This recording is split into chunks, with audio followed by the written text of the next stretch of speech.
Introducing the all-new Corolla. In the latest exchange over the federal receiver's handling of the Solid Waste Authority, the attorney representing the Calvo administration, Roland Montanonia, is accusing the federal receiver, GBB, of violating its fiduciary duty to operate the Guam Solid Waste Authority in a manner that maximizes the benefits to the people of Guam for the lowest cost. Montanonia maintains that it appears that the Guam Solid Waste Authority has been operated in such a way that there is nowhere near enough money to pay for either the remaining consent decree projects or the Guam Solid Waste Authority's own debts.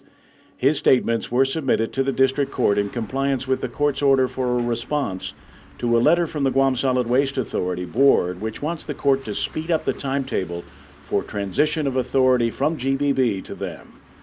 But before that happens, Montanonia wants the court to order a full and transparent accounting of the federal receivership, and he wants GBB to submit a transition plan before any transition to the Guam Solid Waste Authority Board takes place.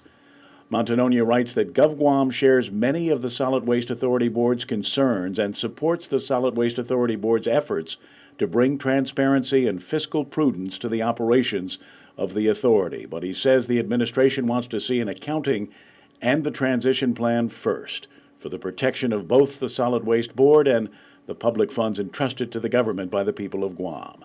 Montanonia goes on to state that the government is deeply troubled by the fact that despite years of representations that the consent decree projects were well within the budget and the Solid Waste Authority was financially healthy, this has not actually been the case, he states. The simple fact is that the receiver has for years been spending far more money than the Guam Solid Waste Authority can afford based on its current revenue without reporting these issues to the court, says Montanonia.